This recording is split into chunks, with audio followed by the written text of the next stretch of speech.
Diddled and British Strongman podcast.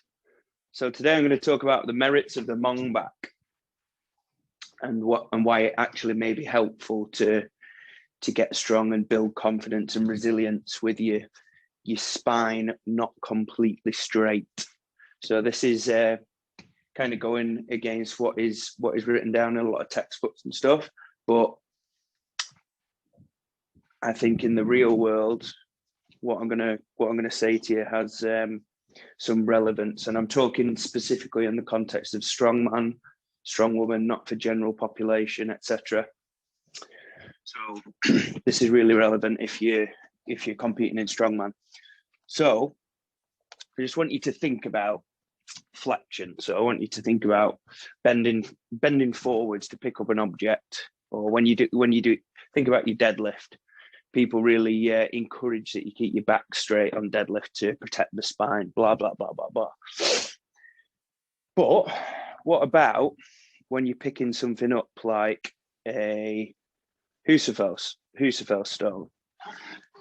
Some of you may not be able to imagine doing this if you've never done it before, but the object is, when it's on the floor, like the object is going to be, you can use your full hip flexion if you've got a good hip hinge, and you can even use a little bit of upper spine thoracic flexion or bend, which is advised because the thoracic, the part of the spine which is the thoracic, is supposedly designed to move, to flex and extend, whereas a lot of literature suggests that we should keep the lumbar spine neutral and try and minimize movement from the lumbar spine, especially under load.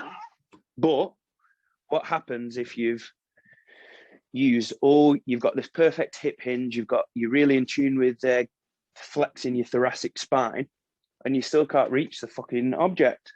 What are you going to do as a strong man, as a strong woman athlete, when you've got an object that you need to lift up? Are you going to say, "Oh no, my lumbar spine, I don't want to flex my lumbar spine, I don't want to pick that object up, it's going to be too risky"? Well, no, you don't. You go and pick it up. So the same thing is true when you go to pick a sandbag off the floor, when you go and pick an atlas stone off the floor. Like, most of us, being honest, can you keep a neutral lumbar spine whilst you're doing this? Probably not. So what I think that we should all be aiming to do is get strong in this position and build resilience. So let's talk about going the other way. So extension. So basically, when you're imagining you're leaning back, and some people might refer it to you arching your back or whatever, which may be relevant when you're doing stuff like, say, overhead pressing, or like Shane promotes the head back cue for the log that we've talked about a couple of episodes ago, where he actually promotes this kind of this extension of the spine to put you in a more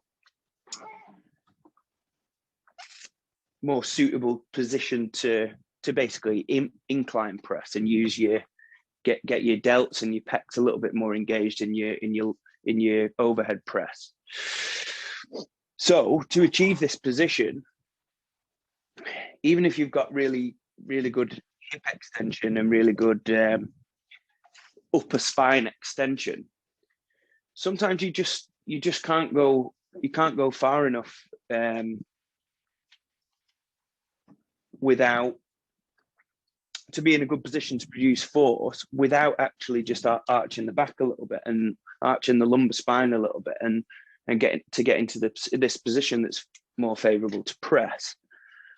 Some people may argue that kind of the point that I was putting across when we were discussing the overhead and the log, that like a weightlifting approach may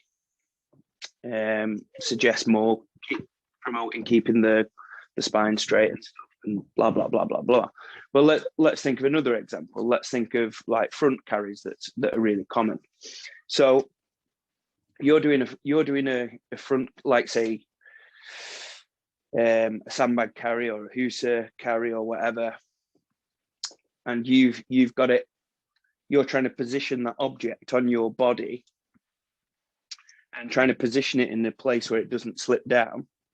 So the easiest way to do this is actually pushing the hips, like fully extending the hips and thrusting the hip forward like you're shagging, and then almost letting your tummy button go forward.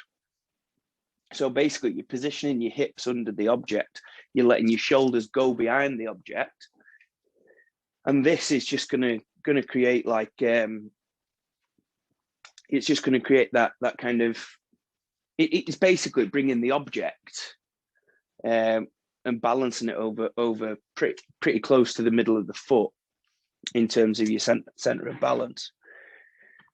But if you're obsessed with keeping that lower back straight, you're not going to find this efficient position at all, and you're always going to be fighting against that object pulling you forward.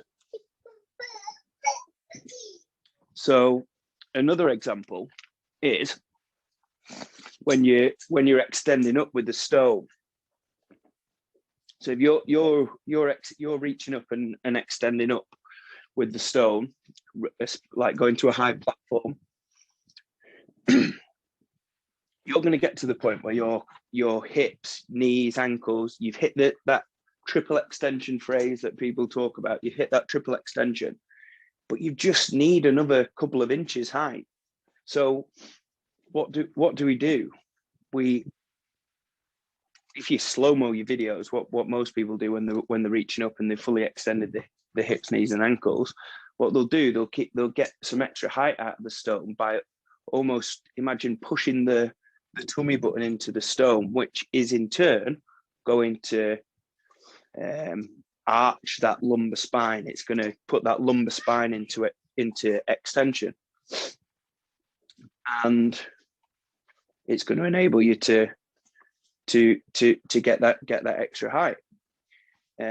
So again, going back to like a weightlifting approach, the weightlifting kind of view on this or angle of this would be, don't let your shoulders go behind the bar. They don't want you to go into that kind of lumbar extension. But the stone or the sandbag is not a barbell. A barbell is a lot easy because of the size of it.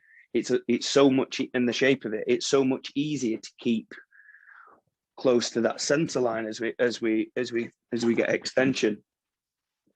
Whereas the stone, you constantly feel like a lot of the mass, just because of the shape of it, he's pulling you forward because of that. But just because you're struggling to keep it close to that midfoot because of the size of it. So whether you're aware of it or not, most of us, when reaching up to a high platform, will kind of go into this shoulders behind the object extension position that anyway, I think you know what I mean anyway. So same when you're doing like a Husafel carry.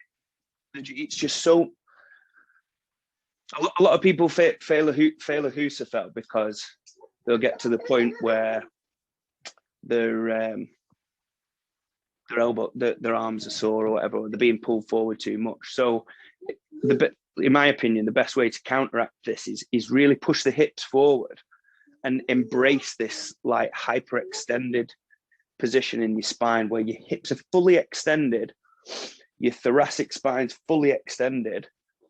So the only place you've got to go is extending at that lumbar spine. And if you do this next time you try it, and try it with a light load, you're going to be able to find a position where you think, oh my God, like my arms don't feel like I'm fighting against the object being dropped down, because it's actually so much more balanced over the center line.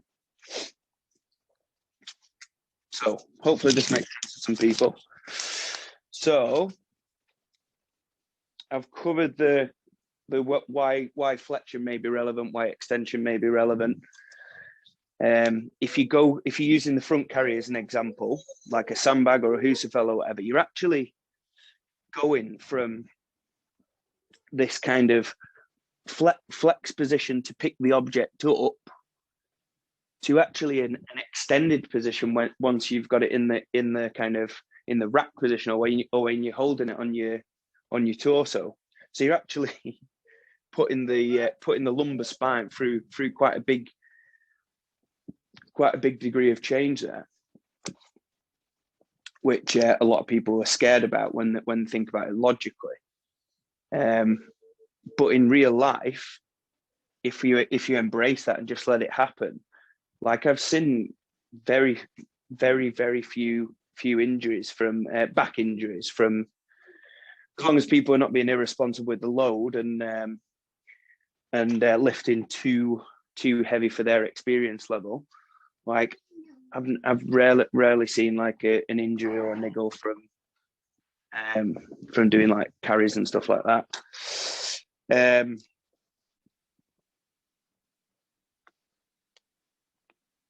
So how you could train this? So how you could train this? You could do how you could train this in a safe way.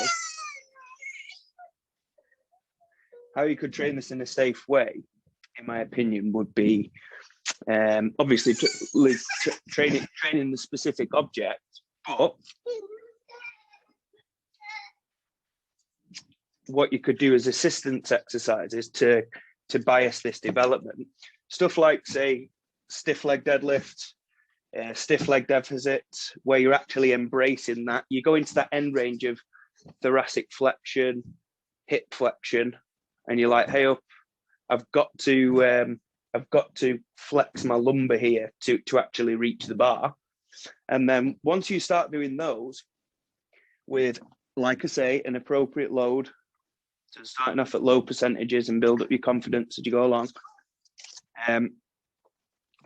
you may be surprised with the fact that you probably don't die, your back probably won't fall off if you prioritize keeping the load light and being patient with it, whilst keeping the bar path optimal, keeping it as close to midfoot, making the bar path is a straight line, not letting it go forward at all. I think you'd be surprised at the resilience you can build up through doing an exercise like this.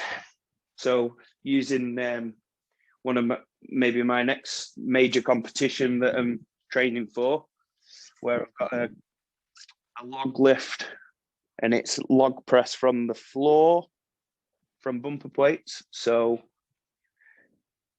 if you've ever tried to lift a log from the floor with bumper plates, again, this is another great example of you can't help but set up with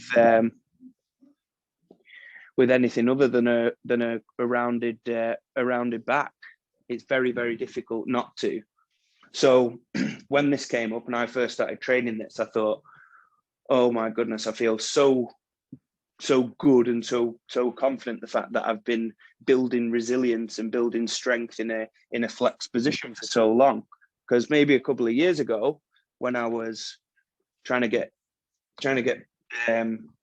do all my lifting with the straight back as possible, I would have been really scared about this, and it probably would have hurt, because I'd have been trying to keep an unrealistic position. really trying to set up with a flat back, which would have been really an efficient way to pick that log up, because it's so far in front of you when it's on the floor. The center of mass is so far away from your center of mass. So, and then the other thing that I've got a medley with a Husafell in, a sandbag. Again, when I'm picking up that Husafell, I'm just so confident attacking it, because I've built up so much resilience in that flex spine position. So in terms of extension, how you can build up resilience and confidence that your spine's not going to snap. So doing stuff like Shane recommends, doing some strict presses, doing some log strict presses, but just getting confident with pushing the hips a little bit forward, like a little bit further forward in front of, say if you're using log as an example, try getting your hips in front of the log. Start off light, because you don't want to obviously go too heavy and think that's, you don't want to go too heavy and then blame the exercise for hurting yourself when actually it's just an inappropriate load, like we talked about before. But just have a bit of a play around with this kind of pushing your hips forward when the log's in the rack, and the more that you get your hips forward, the more that you're going to be able to just get that spine into a little bit more extension. The more extension you get in the spine, the more you're going to be able to activate these kind of front delts in the strict press, blah, blah, blah, blah, blah. And then this is going to be, if you get used to this kind of hips forward cue with the, when you do your front carries, you're going to find, if you're somebody who does front carries and feels like, or like a lot of your energy is used with your upper body trying to keep the object from falling, then this is going to be so relevant for you. Like if you feel like you do a sandbag and your arms are, you finish your sandbag carries and your biceps are really sore, or you're doing a Husa carry or a keg carry or whatever, and your arms are really sore and you're giving up because of your biceps, then these cues are going to be for you, because building resilience and getting confident with that kind of that extended position at the spine is going to make that rack position, or that position where the object is on your torso, feel, I use the phrase weightless, but that's what you're searching for. You get a, whatever it is, whether it's an 80 kilo, 100 kilo, 120 kilo sandbag, you should be able to find a position where almost your arms are relaxed, because if you're using your arms to keep a 120, 140 sandbag in position, you're missing the boat completely, because it's just so inefficient. Whereas if you position your hips and your spine in a position that keeps the load a lot closer to midfoot, it's going to feel a hell of a lot lighter, and it's going to be in a lot better position to do better in the specific event. So going back to the start where I've said about this is important about the context of strongman people competing, because you go to a comp day and you're just going to be thinking about lifting that weight anywhere possible. And I suppose, fortunately or unfortunately, I'm not sure, basically if you watch your competition videos where you just go into autopilot and you just go and lift the weight anywhere possible, like a lot of people say, oh well, you're doing the strongman lifts and you're monging it or whatever. Whereas actually, if you monging it, could actually be a way of your body saying to you that it's basically your body's finding an efficient position to lift in. So if you're getting pulled into flexion and you can't, or extension on any lift, and you feel like you can't do it the textbook way, or what you see people trying to achieve with neutral spine on everything, or flat back on everything. If you can't really achieve that with your competition lifts when you're in comp mode, then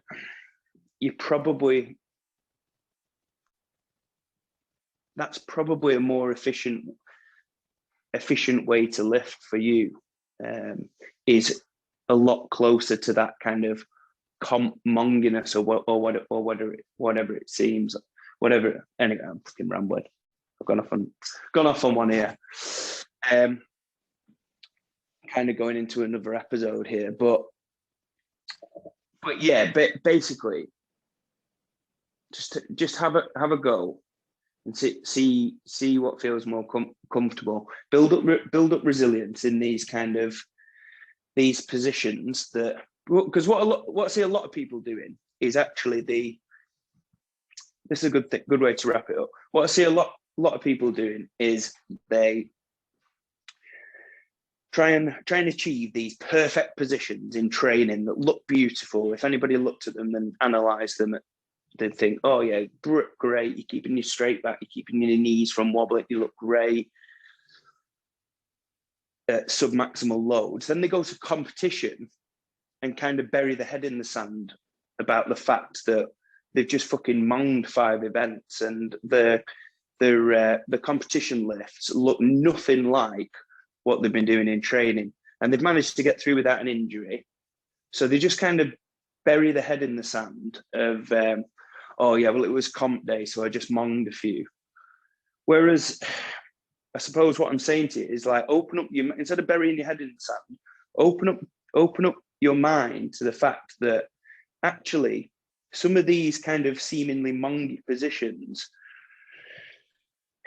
you kind of maybe doing your body a disservice, and argue we're putting it at more risk if these positions that you're inevitably going to go to in competition, or when the pressure is on, when you're lifting heavy weights, you're doing yourself a disservice if you're not strengthening those positions and building confidence, building resilience, spending time in those positions in training, in order to build this kind of this resilience. So what's another episode is the fact that how you change these mongy positions into something a little bit more textbook in terms of positioning. And in my opinion, that's done with all your assistance work, and basically where you'll break it down and you think, right, well, when I do comp weight on exercise X, or when I do comp weight on deadlift, my hips shoot up, my back rounds, I get kind of pulled out of this position. I try and maintain this beautiful position from the floor, but I get pulled out. And so I suppose my kind of approach is the position that you're strongest in and lifting maximal loads in without getting injured. Like, I'm a big fan of taking the approach of these positions, even though they may not look beautiful, right now are your most efficient position to lift in.